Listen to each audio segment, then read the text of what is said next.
오늘 말씀의 제목은 약할 때 강하게 하시는 하나님, 약할 때 강함 주시는 하나님이라는 제목으로 같이 은혜를 나누고, 또 우리 기도의 제목으로 우리 삼기를 원합니다. 잘 아시는 구절이기 때문에 더 많은 설명보다도 우리가 어떻게 기도해야 될 것인가, 기도의 어떤 방향을 한번 잡는 시간이 되었으면 좋겠습니다. 어떤 분이 그런 얘기를 하더라고요. 모든 세상의 인생은 이 전과 후가 있는데 딱 그 기점이 하나밖에 없다는 겁니다. 하나님을 만나기 전과 하나님 만난 이후의 삶, 딱 두 종류밖에 없다는 겁니다. 하나님 만나기 전의 삶이 어떤 삶이었고, 또 하나님 만난 이후의 삶이 어떤 삶인가, 이것뿐이 우리 인생엔 두 종류의 삶밖에 없다, 이렇게 얘기합니다. 그 대표적인 인물 중에 한 사람이 아마 사도 바울이 아닌가 싶습니다. 예수님 만나기 전에 사도 바울과 또 바울과 예수님 만난 이후에 우리 바울의 모습은 예수님 만나기 전과 예수님 만난 후에 삶의 변화가 어떠한 것인지를 정확하게 보여준 그런 사례가 아닌가 생각을 합니다. 바울은 스스로 자신이 예수님 만나기 전에 어떤 사람이었는가, 그리고 내가 자랑하던 것이 무엇이었는가를 너무나 아주 장황하게 설명을 잘 해놓았습니다. 어찌 보면 야, 잘난 체 하는구나, 이렇게 생각이 들 정도로 자신의 과거에 대해서 엄청나게 자랑을 하죠. 그리고 나중에 뭐라 그럽니까? 그러나 내가 예수님을 만나고 나니 그렇게 자랑했던 모든 것들이 배설물 같다, 이거죠. 내가 자랑할 것은 오히려 정말 예수님밖에 없다, 이렇게 자랑을 합니다. 그러면 이 과거에 자랑했던 모든 것들이 예수님 만난 이후에 정말 배설물처럼 버려지고, 그럴 수 있었던 것은 과거에 있었던 자기의 모든 자랑할 만한 강함들이 쓸모없다는 개념이라기보다는 그것을 내가 붙들고 있으면 예수님 만난 이후에 더 많은 축복들을 얻는데 오히려 장애물이 된다는 거예요. 장애물. 예수님 만난 이후에 그런 것들을 가졌다면은 그것은 장애물이 아니지만, 예수님 만나기 전에 그게 전부인 것처럼 가졌던 것들이 장애물이 되어서 예수님 만나는 데 방해가 되었다는 것을 설명하고 있는데요, 한 4가지 정도로 그의 자랑을 얘기할 수 있습니다. 하나는, 먼저는 종교적인 열심의 자랑을 하고 있죠. 빌립보서 3장 5절에서 6절 말씀 보면, 나는 8일 만에 할례를 받고 이스라엘 족속이요 베냐민 지파요 히브리인 중에 히브리인이요 율법으로는 바리새인이요 열심으로는 교회를 박해하고 율법의 의로는 흠이 없는 자라. 예수님 만나기 전에 자신은 이런 사람이다, 난 태어날 때부터 난지 8일 만에 할례를 받았고 이스라엘 족속이고 베냐민 지파고 히브리인 중에 히브리, 자기 출신 성분이 정말 신앙인의 가정이라는 거죠.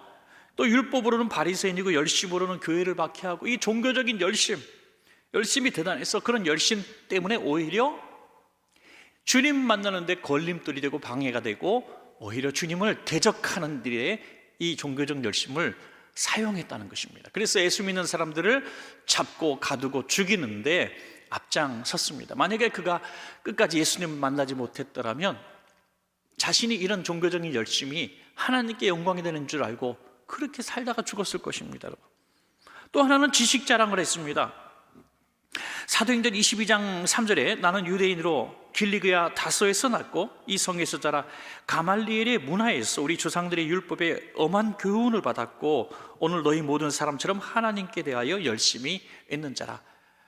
유대 랍비 중에서 가장 존경받는 인물 중 몇 사람 중에 하나, 7명 중에 하나라 그래요. 이 가말리엘의 문화생이었다는 거죠. 거기서 아주 엄한 교육을 받았다, 아주 제대로 교육을 받았다, 최고 학부를 나왔다 하고 자랑을 합니다. 지식 자랑을 합니다.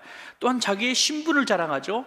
나는 나면서부터 로마 시민권을 가진 시민권자야, 함부로 나한테 하지 마, 이렇게 말할 정도로 그런 신분이 있었습니다. 사도행전 22장 보니까 천부장, 다시 말해서 자기 병력이 1000명이나 되는 그 고급 장교도 엄청나게 많은 돈을 주고 시민권을 샀다고 얘기했습니다. 그런데 바울은 태어날 때부터 시민권을 가지고 태어났다, 그러니까 금수저란 얘기죠. 또 바울은 영적인 자랑도 하죠.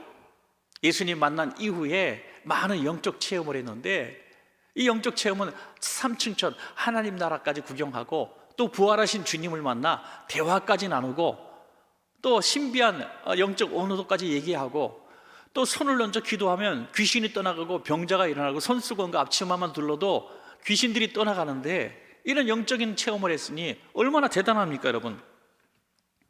여러분, 우리가 다른 건 몰라도 예수 믿고 난 다음에 요거 하나는 좀 우리가 탐내지 않습니까? 예수님 믿기 전에 어떤 종교적인 열심이나 지식 자랑이나 신분 자랑은 내가 못해도 내가 예수 믿고 난 다음에 영적인 것만 보고 판단하잖아요. 세상에서 나는 어떤 학부를 나오지 못했고 또 어떤 재력은 없고 뭐 다른 건 좀 부족하다 했지만 교회에서는 내가 최고로 인싸가 될 수 있잖아요. 인싸 뭔지 아세요?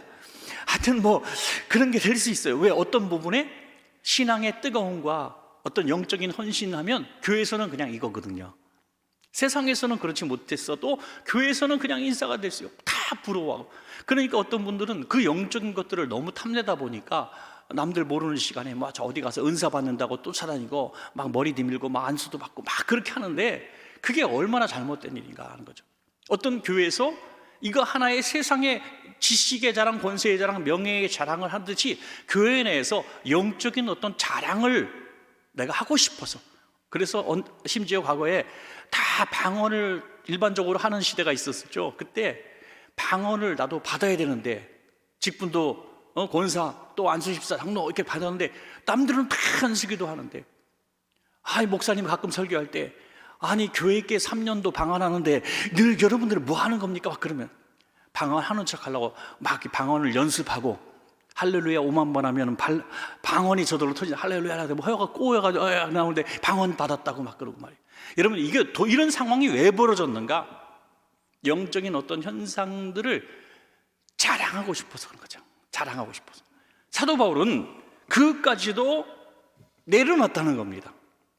육신적인 세상적인 것들 아니라 예수님 만난 이후에 가졌던 영적인 어떤 자랑거리도 다 주님 앞에 걸림돌이 되었다. 이거 내려놨다는 거죠. 자, 그렇게 될 수 있었던, 우리가 가장 바라는 예수님 만난 이후에 가장 건설적이고 또 모범적인 사도 바울이 될 수 있었던 그 이유는 뭔가, 우리가 그것을 바라보자 이거죠. 첫 번째는 약함을 주신 분이 하나님이신 것을 깨달았습니다. 여러분, 우리에게 있는 약함이 어떤 나의 잘못에 또는 어떤 정말 세상이 약해서 또 누가 나에게 강제적으로 나에게 그런 불행을 갖다 줬다고 생각하는 모든 것들이 사실 우리를 굉장히 피폐하게 만듭니다. 여러분, 우리가 하나님께서 원하지 않으시면 참새 한 마리도 떨어지지 않는다 그랬습니다. 여러분, 그러므로 우리에게 하나님이 너무 사랑하셔서 독생자를 주실 정도로 우리를 사랑하시는 하나님께서 우리에게 주어지는 모든 일들이 사실 하나님의 허락하심 속에서 있는 것입니다. 그러므로 어떤 고난이 왔을 때, 어떤 약함이 왔을 때, 그 약함의 종류는 아주 다양하게 있죠. 사도 바울이 자랑했던 그 반대로 생각하면 되겠습니다. 어떤 종교적으로 자꾸 죄의식을 있다든지, 또는 지식적으로 아주 부끄럽다든지, 신분적으로 아주 낮다든지, 경제적으로 너무 어렵다든지, 영적인 부분에 너무 아무것도 가진 것이 없다든지, 이런 여러 가지 약함들이 있다고 할 때에 하나님이 그 약한 부분을 허락하신 이유가 무엇일까 하는 것들을 한번 생각해 볼 수가 있습니다. 사도 바울은 자신에게 이 가시라고 하는 질병이 있었는데 이 질병을 하나님이 허락하심이라고 생각하지 못했습니다. 그래서 하나님 앞에 이 문제를 가지고 여러 가지 복잡한 생각을 했을 거예요. 내가 뭘 잘못했나? 내가 하나님 앞에 불충해서 하나님이 나한테 벌을 내리셨나? 사역하는데 너무너무 힘들어. 이 질병 때문에, 이 질병만 없으면 내가 아주 건강하게 더 많은 일을 할 텐데 내가 이 질병 때문에 너무 힘들구나 하면서 하나님, 이 질병 원인이 어디서 왔는지 모르겠지만 좀 이 문제를 해결해 주십시오라고 한 번, 두 번, 세 번씩이나 아주 간절하게 하나님 앞에 매달려서 부르짖고 기도했어요. 요즘 말로 하면 수요예배도 나오고 심야기도 나오고 새벽예배 나오고 부흥회도 가고 작정기도도 하고 금식도 하고 이렇게 기도한 겁니다. 그러면 하나님이 고쳐주셔야죠. 왜냐하면 자신이 손얹고 기도하는 사람들은 금방 다 고침을 받았거든요. 내가 더 하나님 앞에 영광 돌리겠다는데 하나님이 고쳐주지 않습니다. 여러분, 그럴 때 우리는 어떻게 할 것인가? 물론 사도 바울은 응답을 확실히 받은 다음에야 깨달았죠.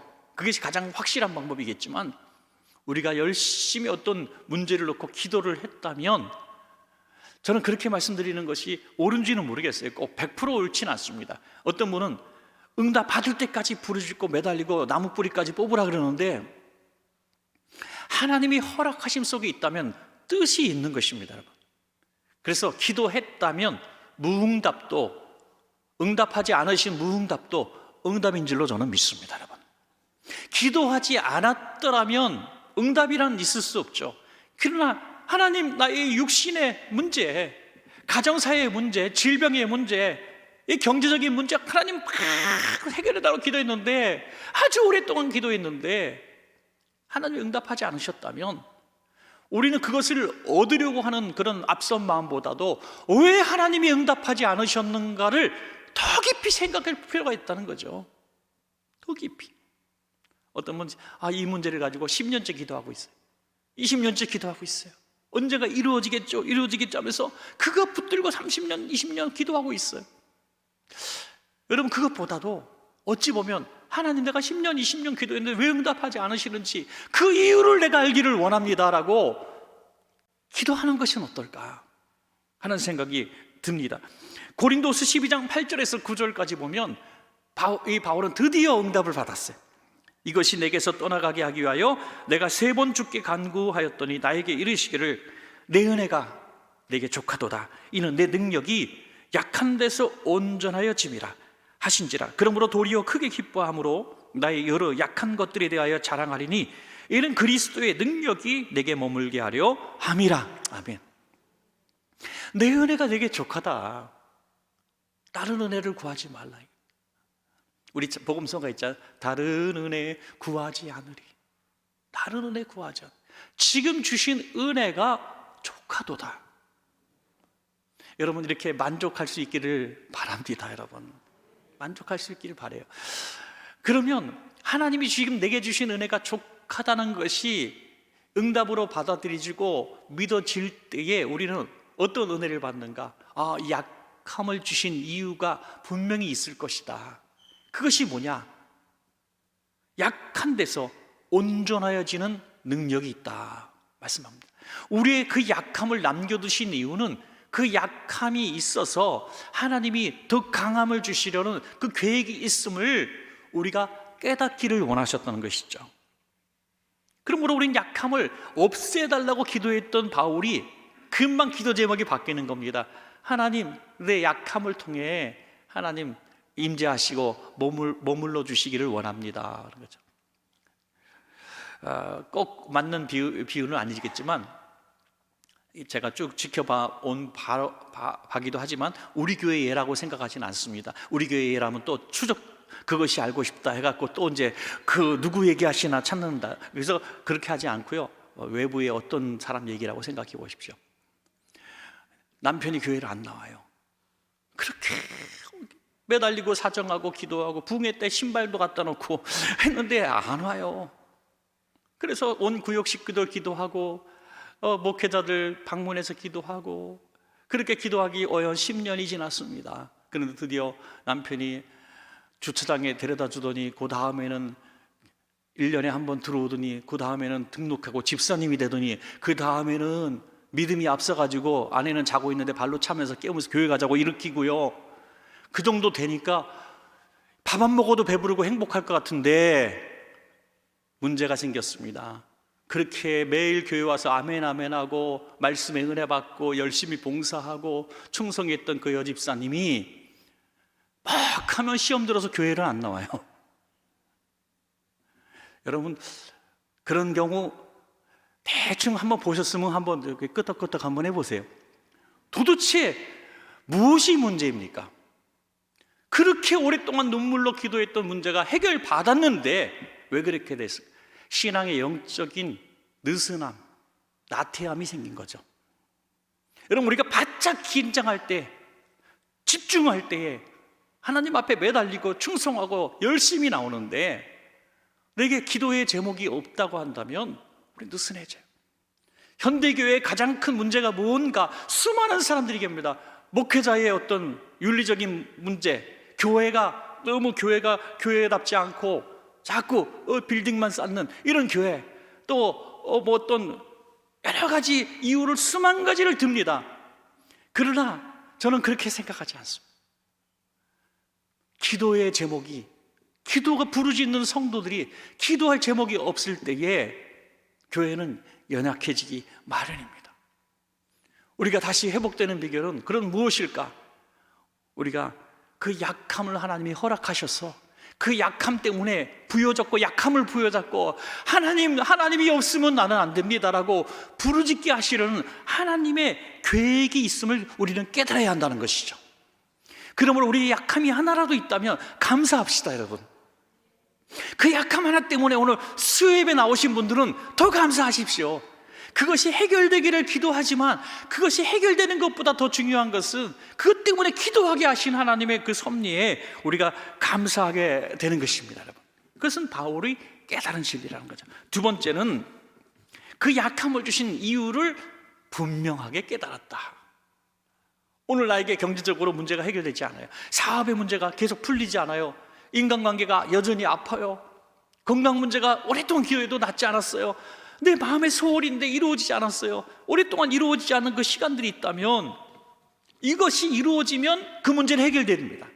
이것 때문에 아직 해결해 주시지 않는 거예요. 그게 뭐냐? 두 가지로 크게 볼 수 있는데, 하나는 겸손이죠. 이걸 해결해 줘서 우리가 교만해진다면 하나님은 문제를 해결해 주지 않습니다. 왜냐하면 우리를 사랑하기 때문에.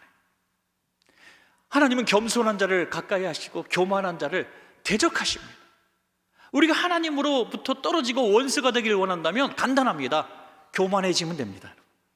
얼마나 많은 성도들이 가난하고 힘들고 병약했을 땐 그렇게 겸손하고, 목사님 신방 오면은 무슨 주님 맞이하는 것처럼 도배지도 갈고 청소도 하고 앞마당에 물까지 뿌렸는데, 이제는 신방이 왜 필요하냐고 얘기를 합니다.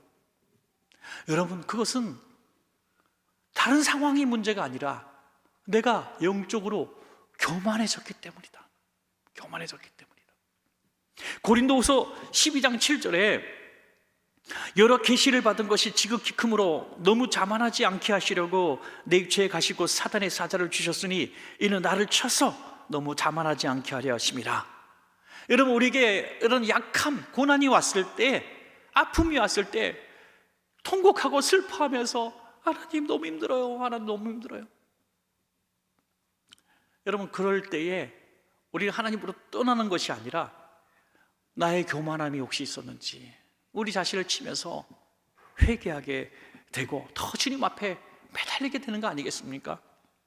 사도 바울은 너무나 가진 것이 많은 사람이었기 때문에 하나님은 그 자만함을 꺾게 하시기 위해서 그 약함을 주셨다는 것입니다. 그 약함을 주셨어요.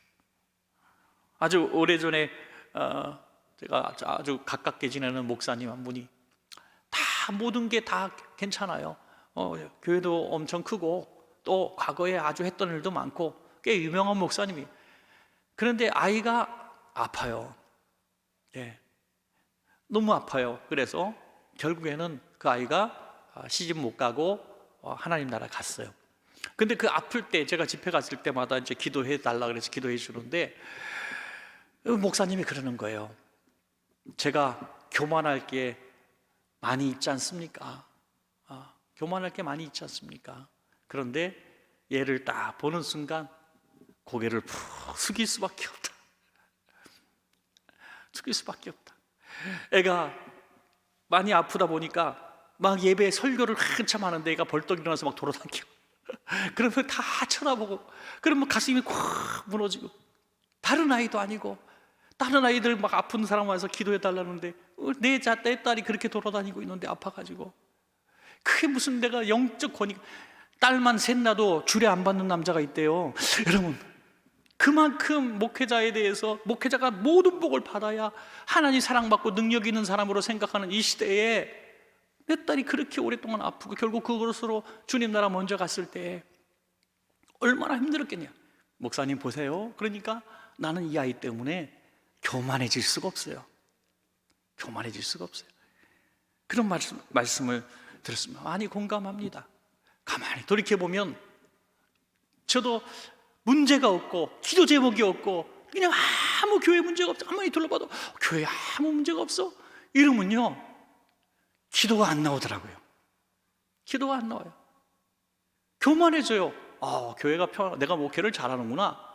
근데 교회가 조금 문제가 생기고 시끄러운 게 나오고 또 어떤 상황이 어려운 게 생기고 하면요, 기도실 가서 기도하게 되더라 이거죠. 여러분, 그렇다고 해서 주여 약함을 주시옵소서 이렇게 기도하라는 얘기는 아니에요. 그런 얘기는 아닙니다. 다 모든 것이 구비되어 있어도 기도 제목이 없을 정도로 평안해도 주님 앞에 이렇게 고백하면 된다는 거예요. 주님, 저를 교만하지 않게 해 주십시오. 내가 겸손하기를 원합니다. 주님 없으면 저는 안 됩니다 라고 부르짖는다면 주님께서 그 모든 것들을 그대로 가져가지 않으시고 우리에게 맡겨주실 만한 사람이구나 하고 맡겨주지 않겠습니까 여러분?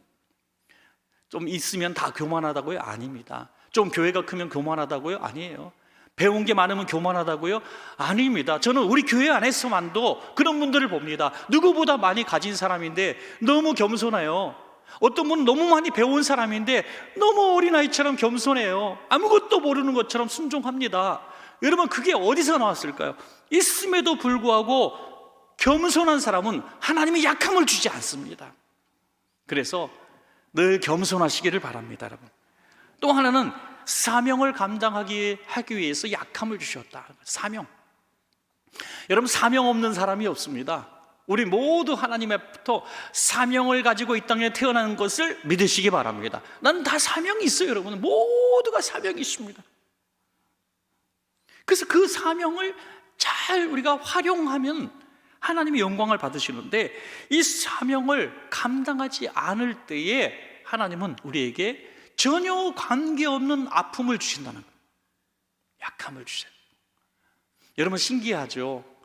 평소에는 아이들에 대해서 관심도 없던 분이 내 아이가 아프거나 장애를 가지고 태어나면 온 세상의 약한 아이들이 다 내 아이 같이 보이는 거예요.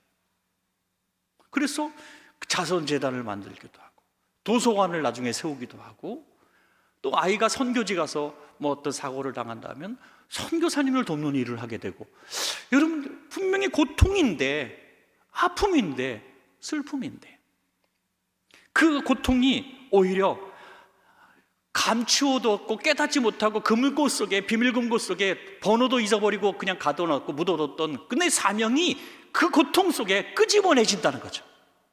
끄집어내신다는 겁니다. 그런데 다 잃어버린 다음에 깨달아지면 무슨 소용이 있습니까? 그래서 하나님은 순간순간 우리 인생에 가끔씩 깨달음을 주시는 어떤 포인트 사건들을 주신다는 거예요. 교통사고라든지 실직이라든지 아니면 질병이라든지 불현듯 다가오는 거. 그렇게 한 번도 교회에서 주일날 설교 시작하기 전쯤 들어와서 축도하기 전에 나가는 걸 20년을 했던 사람인데 어느 날 갑자기 열심히 막 하는 거예요. 그 이유를 물어봤더니 갑자기 질병에 걸리셨어.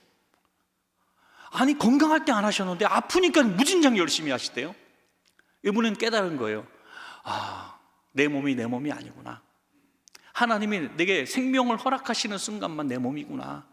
아, 그걸 깨닫는 순간, 건강할 때는 그렇게 내 인생을 즐겼던 사람이 몸이 아프니까 죽도록 충성하더라 이거죠.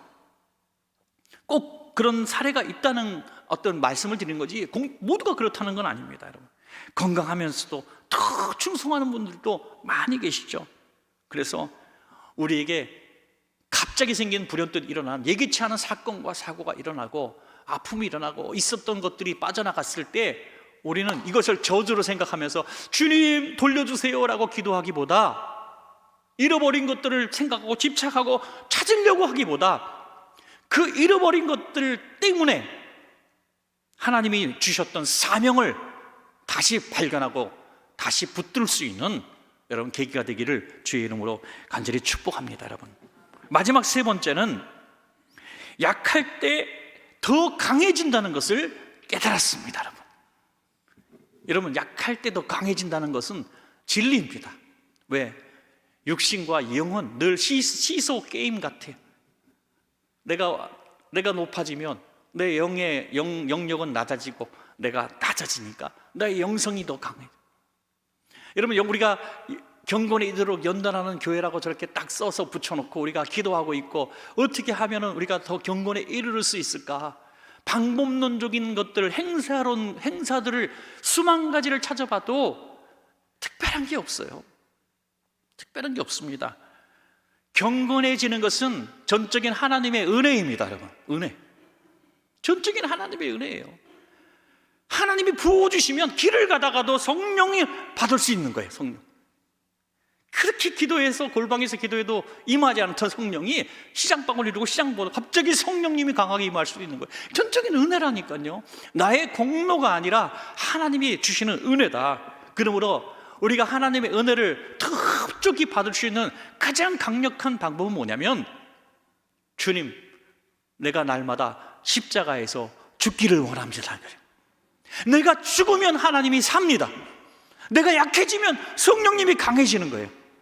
자꾸 내가 뭘 하려고. 여러분, 세상에서 그래서 동종업계에 비슷한 일들을 교회에서 할 때 제일 조심하십시오. 세상에서 뭐 어카운트를 한다든지 우리가 공인회계사라는 이런 직업을 가진 사람이 교회 회계방에서 근무하면요, 안 돼요. 또 세상에서 뭐 교사 그런 거, 교수 이런 일을 하다가 주일학교 교사하면요, 참 힘들어요. 그러면서도 잘하는 사람은 정말 귀한 사람. 세상에서도 그 업계에 뛰어난 사람인데 내가 교회에서 관련 업에 일을 한다는 건요, 대단한 분입니다. 대단한 분입니다. 그런 분은 하나님이 얼마나 귀하게 쓰실까? 참 그렇습니다. 여러분, 고린도후서 12장 10절 말씀을 한번 볼까요? 그러므로 내가 그리스도를 위하여 약한 것들과 능욕과 궁핍과 박해와 곤고를 기뻐하노니 이는 내가 약한 그때의 강함이라. 아멘. 여러분, 내가 그리스도를 위하여, 이게 굉장히 중요하잖아요. 내가 전에 알던 약함과 궁핍과 박해와 곤고는 다시였어요. 우리들의 인생에 부족한 경제, 또 건강, 내가 이루고 싶었던 꿈을 이루지 못한 것들, 우리 육신의 약함들, 연약함, 질병들, 이런 것들이 이런 거였는데, 그거 해결해 주시다고 그렇게 내가 부르짖고 기도했었고, 내가 그것 때문에 충성했고, 그것 때문에 주님 앞에 11조도 꼬박꼬박 드렸고, 그것 때문에 알랑방구 끼려고 예배도 한 번도 안 빠졌는데, 바울은 완전히 개념이 바뀌어버렸어요. 그거를 없애달라고 기도하는 게 아니라 그것들을 붙들고 기뻐한다. 그래, 기뻐한다. 왜? 놀라운 진리를 발견했거든요. 그게 있을 때 그리스도께서 나를 통해 더 강하게 역사하는 것을 느꼈기 때문입니다, 여러분. 얼마나 놀라운 비밀일까요? 아주 가까운 예로, 제가 전에도 여러 번 드린 얘기지만 꼭 그렇다는 얘기는 아니죠. 설교 준비가 정말 안 된 날 진짜 은혜가 임하더라고요. 예. 무슨 말씀입니까? 하나님, 오늘 설교 준비 못했어요. 그리고 또 제가 이렇게 좀 성도들과의 어떤 관계나 어떤 삶의 좀 어떤 다툼이나 좀 마음 상하는 일이 있었을 때, 진짜 오늘 설교 못하겠다. 오늘 진짜 내가 오늘 누가 대신해 주면 안 되나? 정말 힘들다. 이런 날, 오늘은 영상으로 25분 때우고 5분만 설교해야지, 이런 마음 막 들 때, 어떻게 도살장에서 도살장으로 끌려가는 어린 양처럼 여기 간신히 와갖고 고개도 못 들고 설교하는 날, 전에 못 듣던 얘기를 들어요. 목사님 은혜 받았어요. 저는 미치고 환장하겠어. 그럴 땐 진짜 그렇게 뜨겁게 열심히 준비하고 원고를 달달 외워가지고 그래서 오늘 누가 은혜 받았던 얘기 안 하나? 그런데 아무도 은혜 받았던 얘기 안 해. 그런 날은 깨달았습니다. 내가 약해지고 내가 무익한 존재인 걸 깨닫고, 내가 죄인 중에 괴수인데 감히 강단에 세워주셨구나. 너무나 그것을 감격하고 부끄러운 마음에 그냥 서기만 하면 하나님이 은혜를 주시더라 이거죠. 그런데 내가 뭐 좀 해보려고, 야, 나만큼은 한번 괜찮은 거 아니야? 야, 텔레비전 설교자들 맨날 하루 종일 들어봐야 별 볼 일도 없어. 어떻게 텔레비전 설교를 하냐, 그런 거 가지고.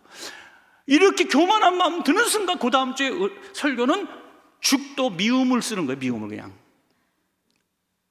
교만한 사람은 절대로 하나님이 쓰시지 않고 하나님이 버려버리십니다, 여러분. 그래서 우리는 약해져야 합니다, 여러분. 약해지십시오.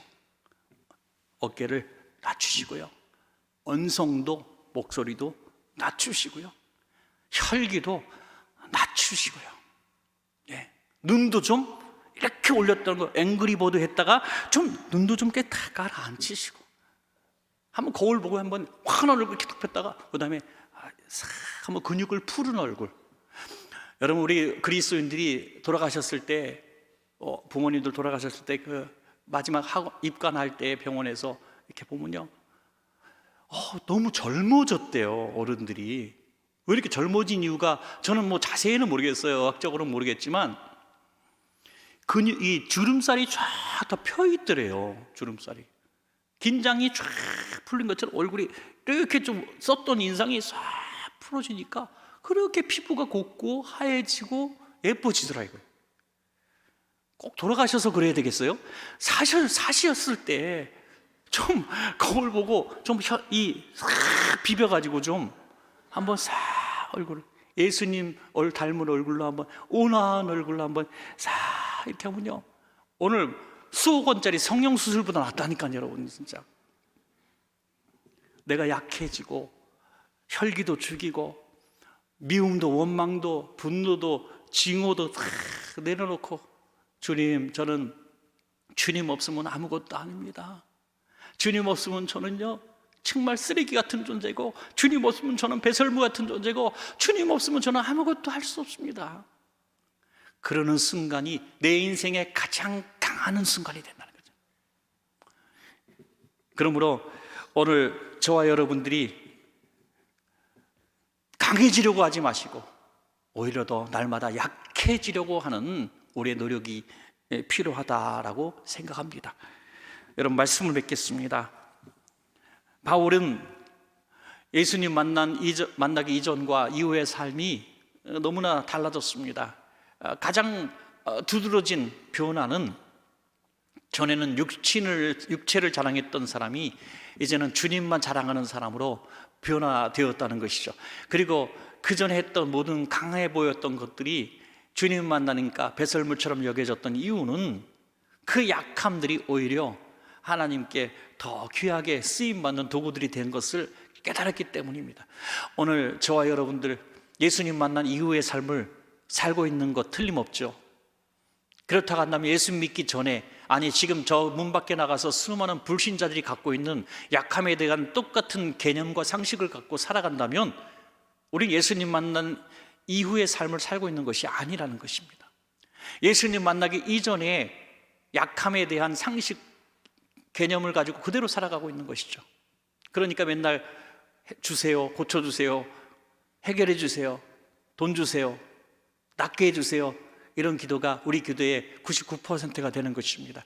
여러분, 사도 바울처럼 예수님 만난 이후의 삶이 바뀌었다면 약함에 대한 우리의 태도가 달라져야 한다는 것입니다. 이 약함을 우리가 바울처럼 잘 관리하셔서 바울처럼 날마다 우리 육신의 삶과 상관없이 영적으로 날마다 강해지시는 우리 성도님들 다 되시기를 간절히 축복합니다.